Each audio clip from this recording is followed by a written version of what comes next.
doing? Today, we're going to be talking about what is going on at the Supreme Court because there is a lot going on at the Supreme Court.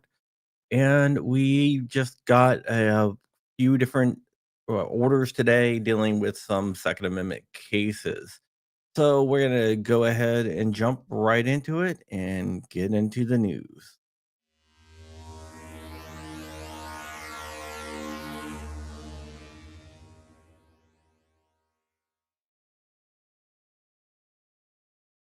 Hey everyone, it's John Crump. John Crump is who I am, and I'm an investigative journalist, and I'm nominated for Gundy for Best 2A Writer of the Year. Today, you guys can go vote. It's the last day that you can vote for me for Best 2A Writer of the Year at thegundys.com. I would appreciate your vote just so I can win something. All right, today we're going to be talking about what happened at the Supreme Court. Friday was a conference day, and today it was an order day. What an order day means is when the Supreme Court puts out whether they're going to take a case, which is known as granting a writ of certiorari, or they're going to deny cert. And we have some Second Amendment cases that have been denied cert, and one anti-gun case that was denied cert as well. So let's go ahead and talk about the ones that were denied. And that is Rush and Robinson. Both of these were Second Amendment cases dealing with the constitutionality of having SBRs on the NFA. Neither of these cases was granted cert, which means that the Supreme Court will not take up the cases. So they're not going to hear either cases dealing with SBRs. There's a bunch of other SBR challenges out there. So it could be that they just didn't want to hear these cases right now because they are looking forward to another SBR case, or they're just not going to take any SBR case. I don't know, and no one else does either. They really did not give any type of statement as to why they denied cert in Rush and Robinson. Now, they did deny cert in another case, and this is Gustafson. This is a case that dealt with the PLCAA out of Pennsylvania, and a bunch of people were trying to sue Springfield Armory for something that some bad guy did with their items.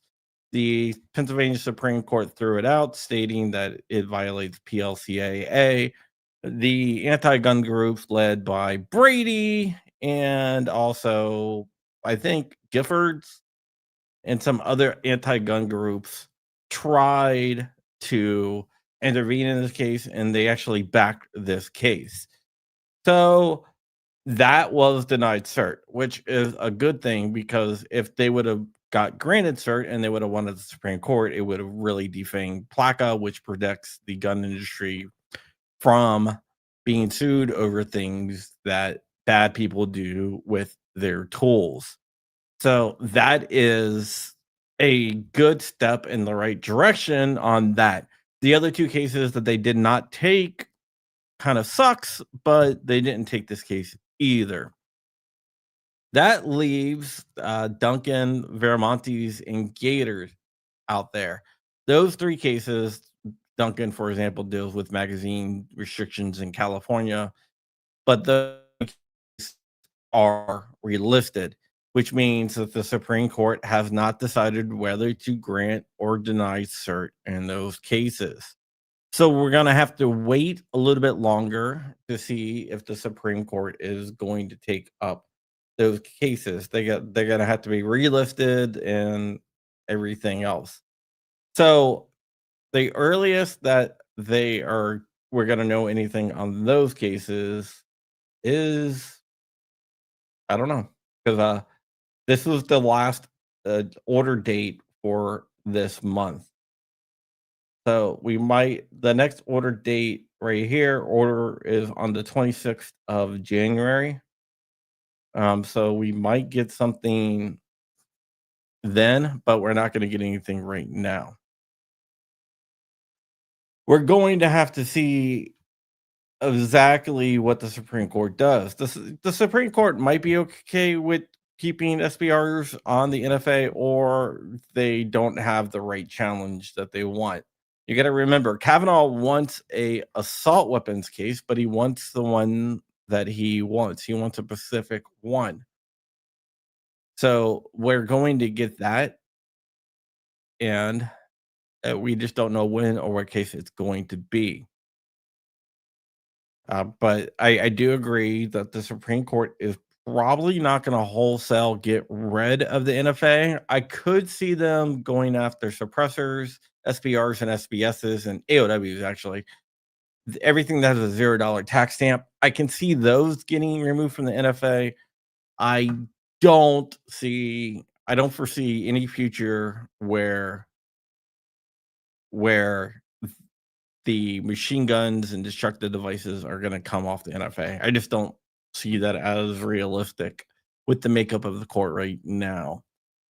So machine guns and destructive devices, I believe, are going to stay on the NFA, but we can dismantle the NFA a lot by removing SBRs, SBSs, and AOWs from the NFA.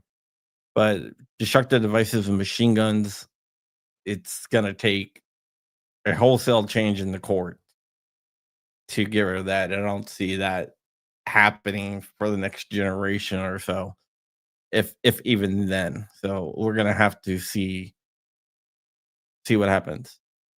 It was Brady that supported the Gustafson Gustafson case. Ugh. So we're gonna have to see exactly what happens, but it could be GVR'd as well. GVR means granted, vacated, or remanded. Like in the Maryland case, there's a Maryland case I did something on a couple days ago, and in fact, on MLN.com should be one of my articles on it, which is a woman that was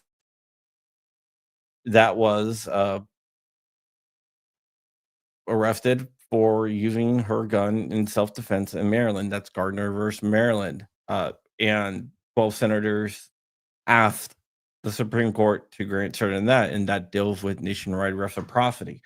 So that could happen too, and I believe that one has a really good chance of making it.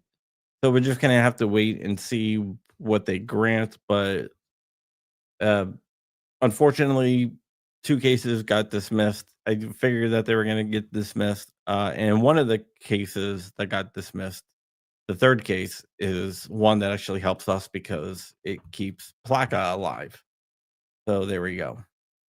But in Gardner, I believe what they're gonna end up doing in that, they're gonna GVR that, they're gonna grant it, vacate it, and remand it down to the circuit court to use Bruin to determine if the law is constitutional, because the circuit court and Gardner, they disregarded Bruin at all. They did not do a Bruin analysis. They concentrated on footnote 9, which Kavanaugh wrote, that says some permitting schemes are constitutional, but he didn't say that all permitting schemes are constitutional. He said some permitting schemes are constitutional, but they can still be challenged by a Bruin analysis. And when the Third Circuit heard that, or Fourth Circuit, sorry, when the Fourth Circuit heard that, they just said they're presumably constitutional. No Bruin analysis is needed, even though that's not what footnote 9 said. But what they were trying to do is get around that and rule against Gardner and hold up the Maryland conviction, because if they do a Bruin analysis, they would realize that reciprocity should be the law of the land, and reciprocity should be good for the whole entire country. But we're gonna have to wait and see what happens with that. There's no word on that case either. So yeah, we're in a kind of a holding position right now, besides the 2 cases that got denied cert on our side and the 1 case that got denied cert on the anti-gunner side. So right now, that's all we have. And we're gonna have to wait and see exactly what happens. And with that, we are going to get out of here, and I will see you guys later. Bye-bye.